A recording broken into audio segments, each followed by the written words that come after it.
আজকে করে দেখাবো টক দই রেসিপি।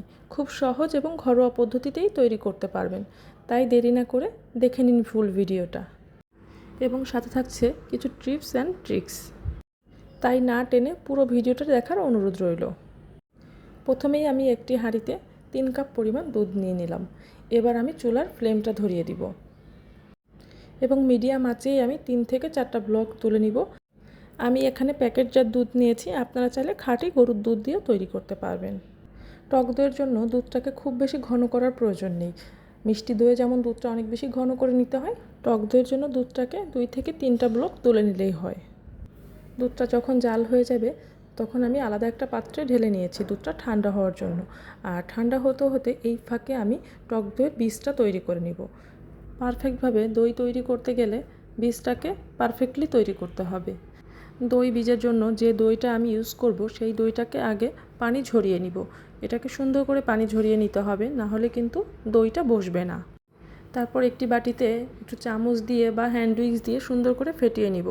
ফেটিয়ে নেওয়া হয়ে গেলে যে পাত্রে আমি দই বসাবো সেই পাত্রটাকে সুন্দর করে দইটা আমি মাখিয়ে দিব। এতে দইটা সুন্দর করে বসে যাবে। পাত্রের সব সাইডেই আমি সুন্দর করে দইটা মাখিয়ে দিব। অন্য পাত্রে দুধটা ঢেলে রাখার জন্য দুধটা অনেকাংশেই ঠান্ডা হয়ে গেছে। আর ঠান্ডা হতে দেওয়ার সময় কিন্তু দুধটাকে অনবরত নাড়তে থাকতে হবে।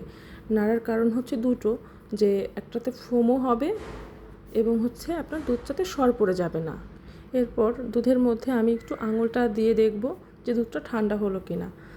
আঙুলটা যদি আপনি সরাসরি অনেকক্ষণ রাখতে পারেন তাহলেই বুঝবেন দই তৈরির জন্য দুধটা একদম পারফেক্ট আছে। এবার আমি বীজ দইয়ের মধ্যে কিছুটা পরিমাণ দুধ দিয়ে দিব এবং দুধ দিয়ে ভালো করে নাড়াচাড়া দিব। এবং এখানে খেয়াল রাখতে হবে যেন কোনো দানা দানা না থাকে। যদি দানা দানা থাকে সেক্ষেত্রে দইটা স্মুথ হবে না, দইটাও ছানা ছানা হয়ে থাকবে। তাই একটা হ্যান্ড উইক্স বা কাঁটা চামচের সাহায্যে দুধটা দিয়ে ভালো করে নাড়াচাড়া দিতে হবে। এবার আমি এই বীজ দইটাই দুধের মধ্যে দিয়ে দিব এবং দুধটাকে সুন্দর করে একটা হ্যান্ড উইক্স দিয়ে নাড়াচাড়া দিতে থাকতে হবে। আমি হ্যান্ড উইক্সটা খুঁজে না পাওয়ার কারণে বিটারের কাঁটাটা ইউজ করেছি। বিটারের কাঁটাটা দিয়েই সুন্দর করে এটাকে মিশিয়ে নিব। এই কাজটিও আপনার পারফেক্টলি করতে হবে। বীজ দইটা দুধের সাথে সুন্দর করে মিশিয়ে নিতে হবে এবং অনবরত নাড়তে থাকবেন। এভাবে করেই বারবার নাড়তে থাকবেন। নাড়তে নাড়তে যখন দেখবেন এর মধ্যে কোনো দানা নেই তখনই বুঝবেন পাত্রে ঢেলে দেওয়ার জন্য দুধটা পারফেক্ট হয়েছে। এবার আমি যে পাত্রে দই বসাবো বলে রেডি করে রেখেছিলাম সেই পাত্রেই দুধটা ঢেলে দিব।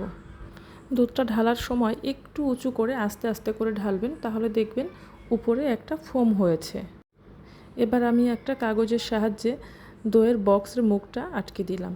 আটকে দেওয়ার পরে উপরে যে ঢাকনাটা আছে সেই ঢাকনাটা লাগিয়ে দিব এবং ঢাকনাটা লাগিয়ে আপনি যে কোনো গরম স্থানে আলমারি কিংবা ওয়ারড্রপের মধ্যে রেখে দিতে পারেন।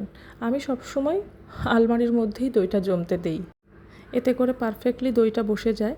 এবং আমি 6 ঘন্টা পরে দইটা বের করে নিচ্ছি। একটু কিছুক্ষণ ফ্রিজে রেখেছিলাম দইটা, দেখুন কি সুন্দর করে দইটা বসে গিয়েছে। আমি একটু দইটা কেটে দেখাচ্ছি, দেখুন কত সুন্দর করে দইটা বসে গিয়েছে। চাইলে এভাবেই একদিন ঘরে দই তৈরি করে দেখুন কতটা পারফেক্টলি ঘরেই দই তৈরি হয়। তখন আর বাজার থেকে কিনে আনতে হবে না, এভাবেই তৈরি করে নিতে পারবেন বাসায়। আমার রেসিপিটি ভালো লেগে থাকলে আমার চ্যানেলটিকে সাবস্ক্রাইব করে পাশে থাকবেন। ধন্যবাদ সবাইকে।